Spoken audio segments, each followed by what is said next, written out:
ধর্ম কাকে বলে জানতে হবে। আচ্ছা ধর্ম কাকে বলে বলেন তো একটু। আমরা তো বলি আমরা কোন ধর্মের লোক? সনাতন ধর্ম। সনাতন ধর্মের লোক, তাই তো। সনাতন কাকে বলে? সনাতন ধর্ম কাকে বলে? ধর্ম কাকে বলে? এটা তো আমাদের জানা দরকার তো। তাহলে আগে জানতে হবে ধর্ম কাকে বলে, তারপরে জানতে হবে সনাতন কাকে বলে। তাহলে সনাতনের ধর্মটা কি সেটা জানতে হবে। তাহলে কি বলছে গীতার ভাষায় বলছে, যাহার দ্বারায় জীবের পোষণ হয় তাহাই ধর্ম। ঠিক আছে, তাহলে কাহার দ্বারায় জীবের পোষণ হয়, অর্থাৎ জীব লালিত পালিত হচ্ছে কার দ্বারায়? না, জীব, আমি তো একটা জীব। আমি কি জন্য বেঁচে আছি? কার জন্য বেঁচে আছি? ভগবানের জন্য। মানে আমরা এটাও জানি ভগবান আমার মধ্যে যতক্ষণ আছে ততক্ষণ আমি আছি। আমার দেহ থেকে যখন ভগবান বের হয়ে যাবে তখন কিন্তু আমি আর থাকবো না, তাই তো। তাহলে কি বলছে ভগবান? বলছে আমি যতক্ষণ আছি সব কিছু আছে, আমি নাই কিছু নাই, গীতার ভাষা।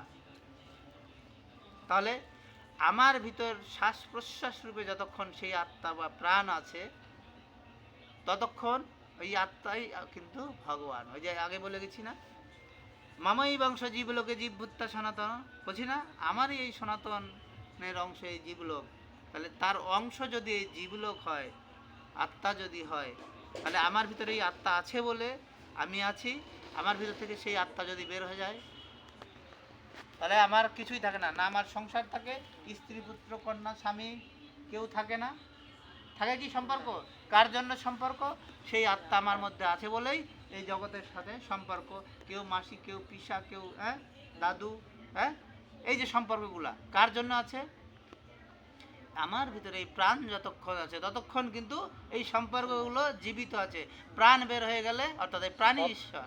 তাই কি বলছে, প্রাণহি ভগবান ঈশ্বর প্রাণ বিষ্ণু প্রজাপতি প্রাণেনা ধারিয়তে লোক সর্বং প্রাণময়ং জগৎ।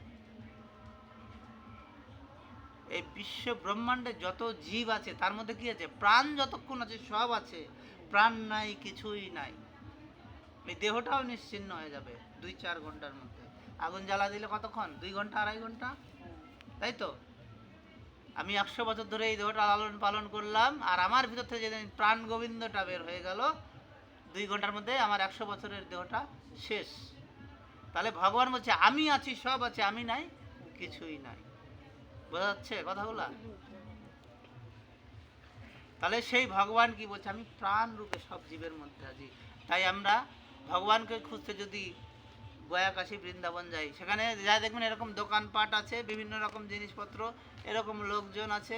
কিছু মন্দির দেখবেন, সেই মন্দিরে এখানে আপনার বাড়িতে যে রাধা গোবিন্দর মূর্তি আছে, বৃন্দাবনে যা দেখবেন একই মূর্তি আছে। অনেক সাধু গুরু বৈষ্ণবের দর্শন হবে, সেটাই সৌভাগ্য। তাছাড়া কিন্তু ভগবান পাবেন না।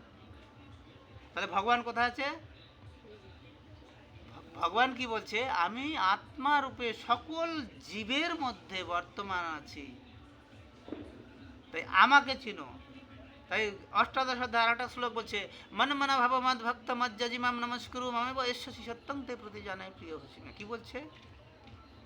আমারই যাজনা করো, আমাকেই ভক্তি করো, হ্যাঁ, আমাকেই শ্রদ্ধা করো, আমারই পূজা করো, আমাকেই নমস্কার, আমাকেই পাইবে।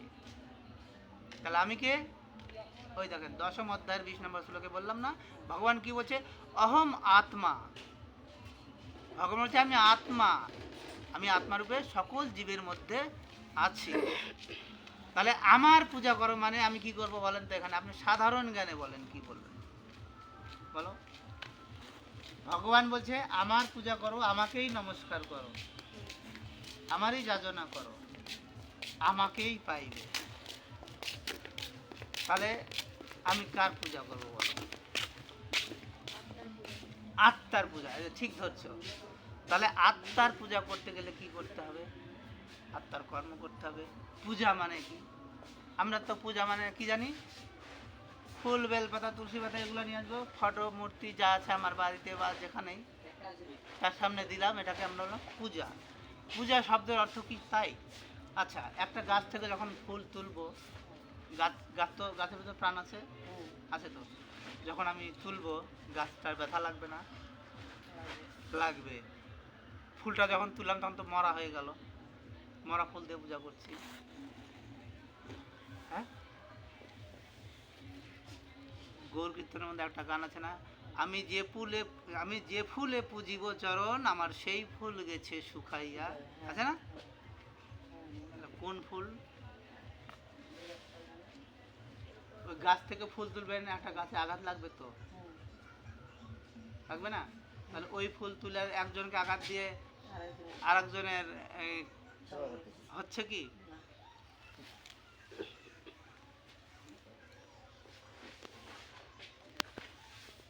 অনেক কথা আছে, বুঝলেন?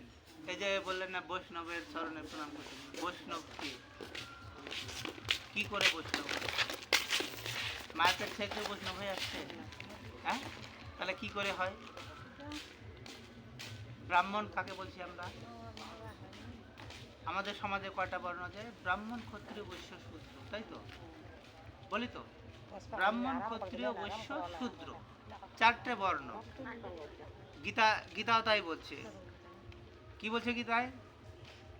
চতুর্বর্ণং ময়া সৃষ্টং গুণ কর্ম বিভাগশঃ ধ্যান দিয়ে করো, চুপচাপ ঠান্ডা চলে যাবে। তস্য কর্তারম অপি বিদ্ধ কর্তারম অপ্যয়ম। আমি চারটি বর্ণ সৃষ্টি করে আছি, ভগবান বলছে আমি চারটি বর্ণ সৃষ্টি করে আছি। কি করে? গুণ এবং কর্মের উপরে ভিত্তি করে, গুণ এবং কর্মের বিভাগ অনুযায়ী চারটি বর্ণ সৃষ্টি করে। সেই বর্ণগুলো কি?